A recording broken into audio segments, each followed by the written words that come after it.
continuamos en La Venganza Será Terrible.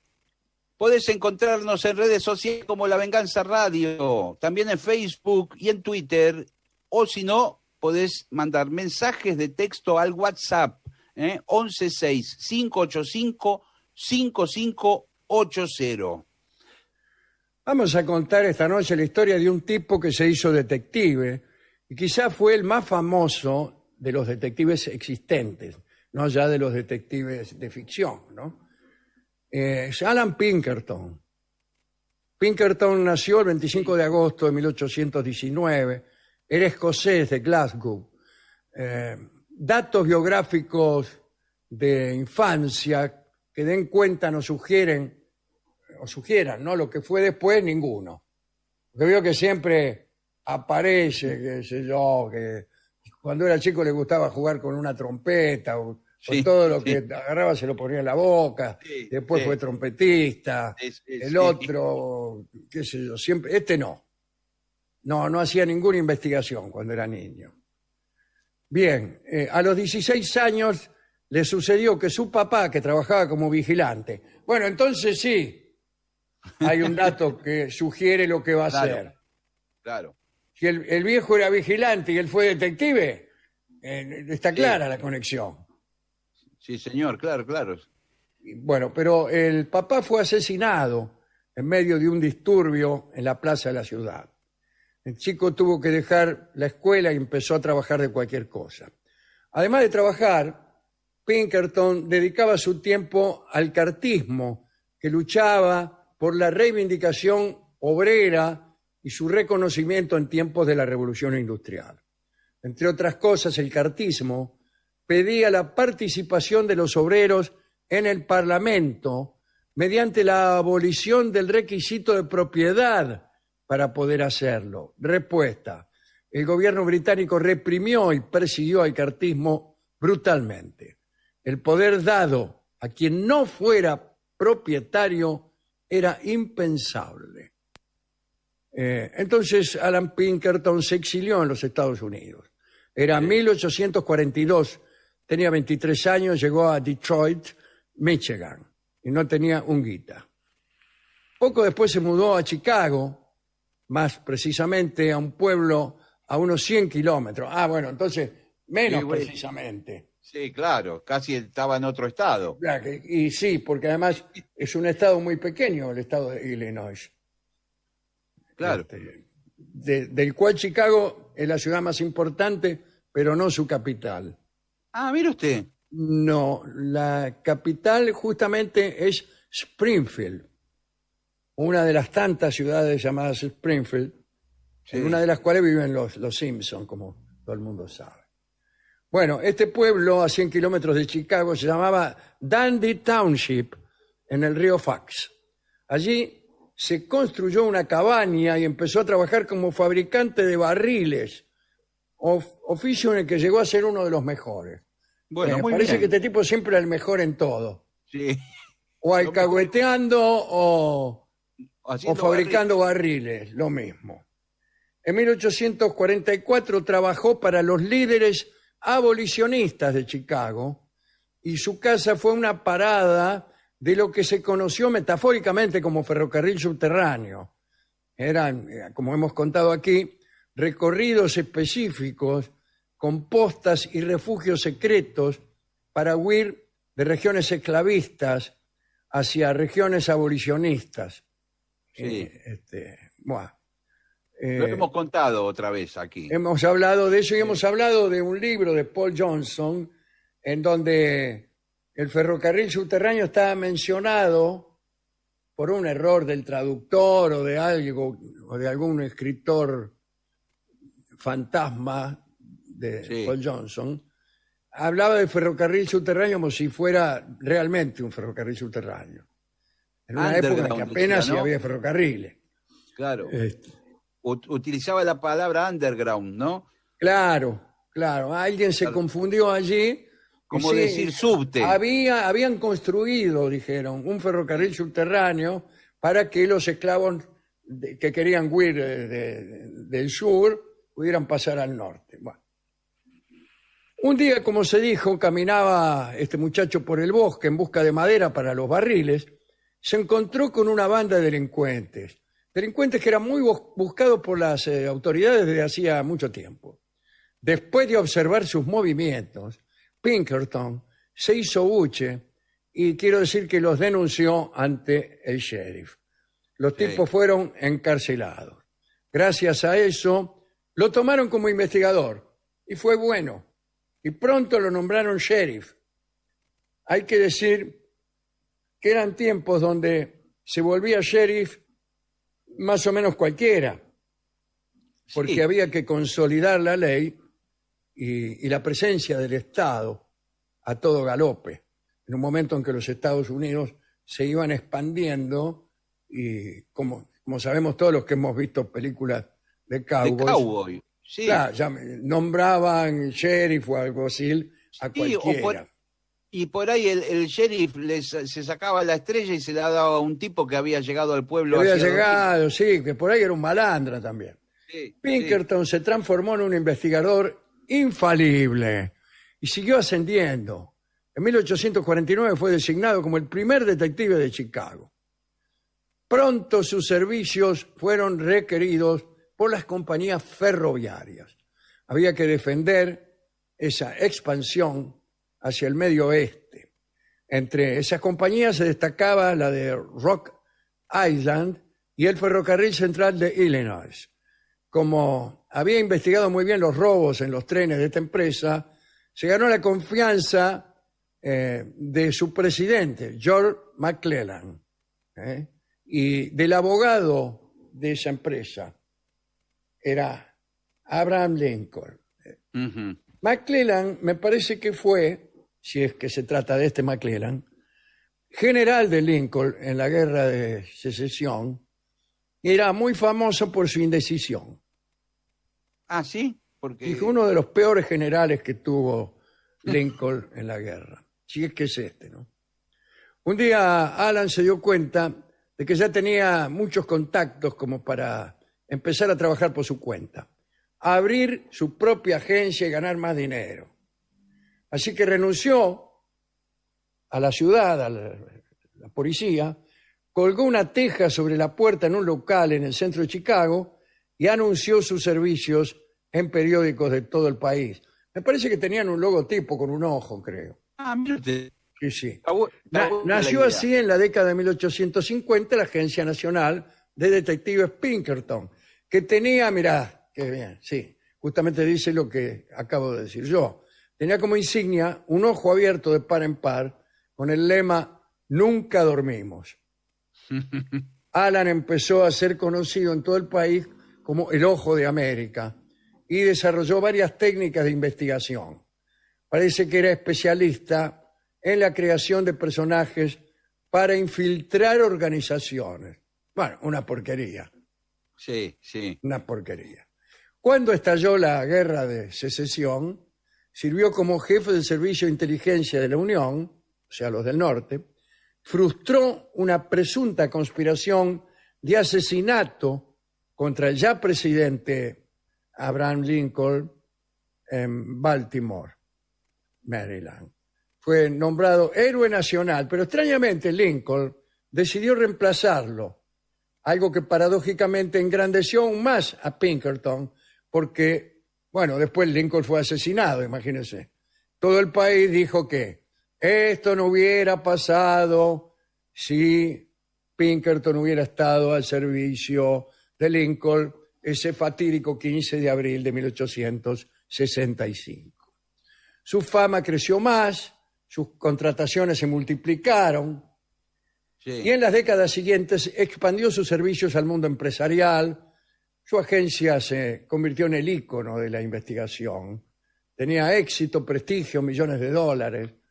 El lunes 16 de junio de 1884, Alan Pinkerton iba caminando por una calle en Chicago, pensando en su nueva creación, que era una gran base de datos que centralizaría la información de todos los criminales conocidos. De pronto se resbaló, cayó sobre el pavimento y tuvo tanta mala suerte que se mordió la lengua en el golpe y se hizo un corte muy considerable. testarudo como era, no le dio importancia a la herida. Esta Sí, ¿cuál? se le engangrenó y eso terminó por matarlo. El 1 de julio de 1884 tenía 64 años. Tras su muerte, la agencia continuó trabajando. Pronto se convirtieron en la fuerza más poderosa contra las jóvenes organizaciones obreras que se estaban desarrollando en Estados Unidos. Qué raro, el tipo era primero pro obrero en Inglaterra y ahora era ortiva en Estados Unidos. Así suelen pasar de la juventud a la madurez muchas personas, ¿no? Sí, señor. Que nacen a la vida política como defendiendo los mayores derechos ciudadanos, protegiendo a los que menos tienen, y luego terminan haciendo exactamente lo contrario. Esta batalla contra los obreros deslució la imagen de Pinkerton durante muchos años, porque en aquel tiempo te deslucía eso. Ahora, en cambio, te da relumbre, ¿no?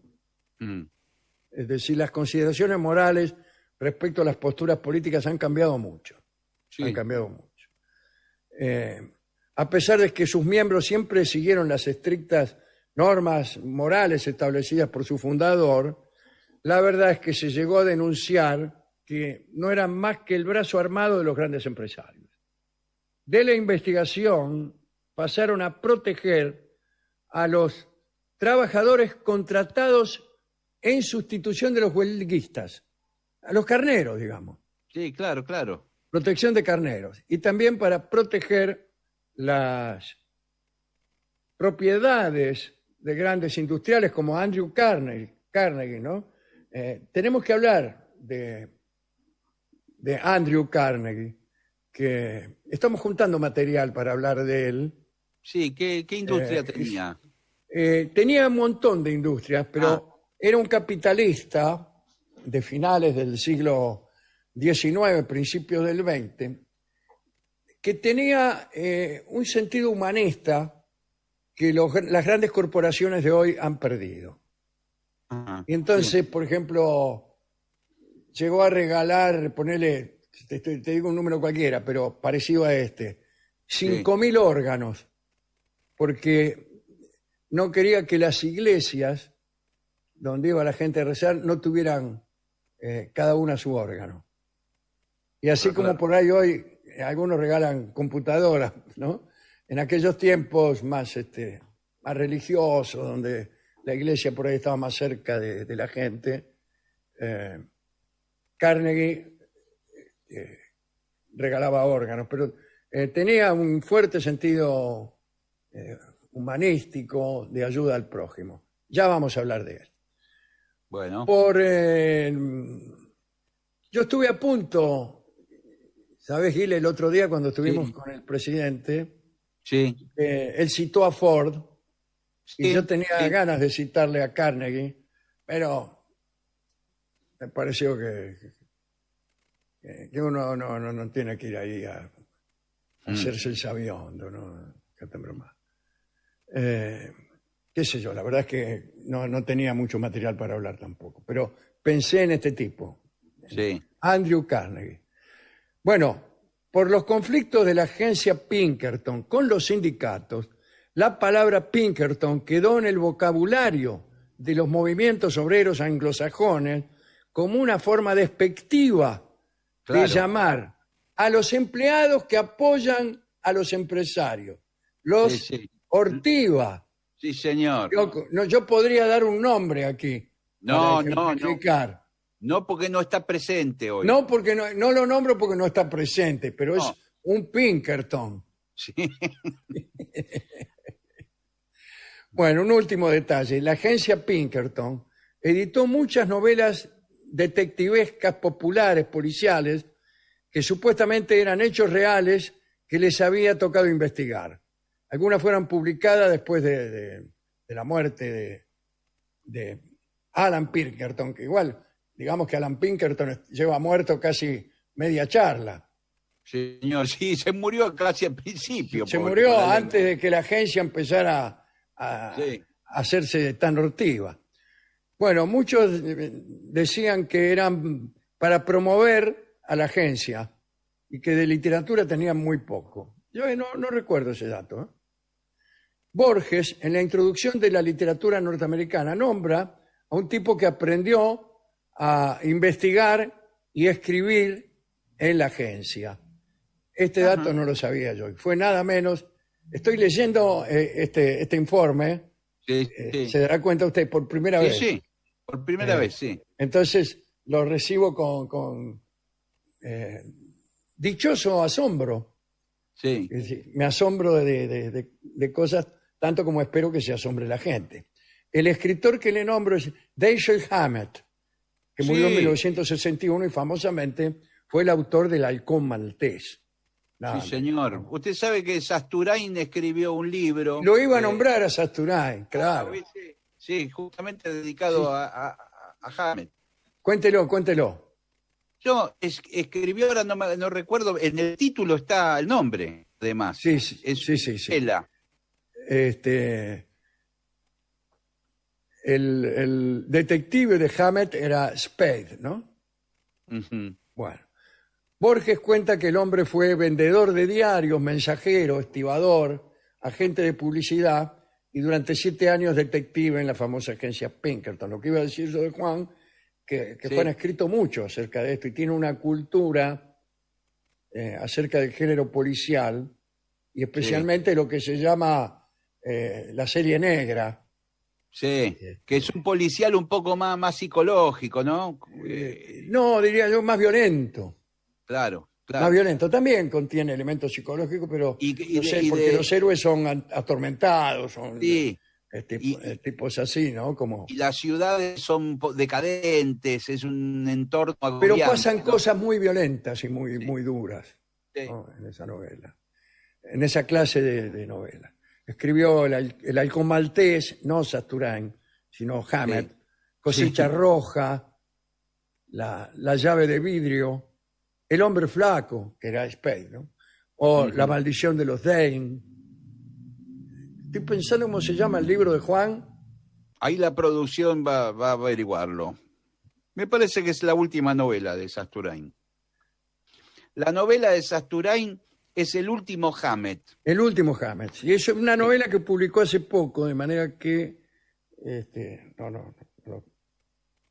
Sí, donde el protagonista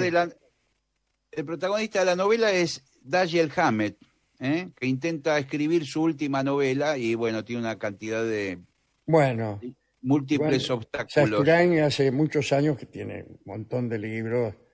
El Manual de Perdedores es quizá el más conocido, ¿no? Pero yo he leído mucho a Juan, además de tratarlo personalmente, ¿no? Sí. Así que está muy ligado. Él hablaba mucho con Carlos Trillo, recuerdo, Sí. sobre novelas de la serie negra, ¿no? Buah. Y acá termina esta historia maravillosa. Sí. Desprolijamente hemos leído. Es un informe de Nico Tolkachier, ¿no? Muy bueno. Sí, yo era más experto en malas novelas policiales o en novelas policiales inglesas, que son son las novelas un poco más elaboradas en cuanto al enigma. Claro, del estilo Sherlock ahí Holmes. la novela inglesa es una novela como las novelas de John Dixon Carr o las novelas de Las del Séptimo Patrick Círculo. Quentin, y claro, especialmente las del Séptimo Círculo, donde la serie negra entraba medio a veces de contrabando. Sí. Pero esa novela, algunas novelas muy buenas, como La bestia debe morir o, Sí, señor. o doble indemnización, que ahí ¿cómo se llamaba doble indemnización? En el Séptimo Círculo tenía una traducción más conocida, pero bueno, Pacto de Sangre. Pacto de Sangre. Esas novelas eran misterios muy bien urdidos. Sí, Eran como... los personajes eran, diría Borges o Bioy, como elementos de una ecuación que había que ir despejando. Y el mérito de esas novelas residía en que el escritor sin trampa resolviera el enigma. Y se consideraba mala una novela policial en donde el cuando, escritor hiciera trampa, qué sé yo. Borges claro, cita alguna de esas trampas. Por ejemplo, un hermano siamés, sí, cosas así. Bueno, claro, claro, claro. Que al bueno final, y la serie negra no, a veces ni tenía mucho misterio. Quiero decir, no había un enigma que despejar, sino más bien era una cosa de sucesos. Y ahí los personajes sufrían mucho. sí, y Mucha muchas gente que veces sufría. los detectives eran medio alcohólicos, ¿no? Sí, Era bueno, todo, claro, medio loco, pero siempre atormentado, como Phyllis Marlowe, por ejemplo, El Largo sí. Adiós, todas estas novelas, ¿no? De esta serie. Bueno, ¿qué podemos escuchar para amueblar esta hermosa charla acerca de Alan Pinkerton? Vamos a escuchar un tango muy lunfardo, de difícil interpretación, ¿no? Sí, Se llama Aguja Brava y cuenta la historia de un hombre con fama de guapo, con fama de derecho y sin doblez, sí, que termina como ortiva de la cana. Así, se llama Aguja Brava. sí, Es un tango raro.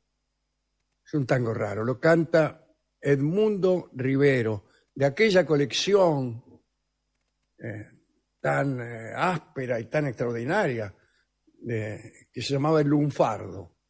Grabó sí, varios discos, varias colecciones que se llamaban El Lunfardo. Y tenía tangos así, sí. fuera de programa, digamos. Vamos a escuchar Aguja Brava recordando a Pinkerton.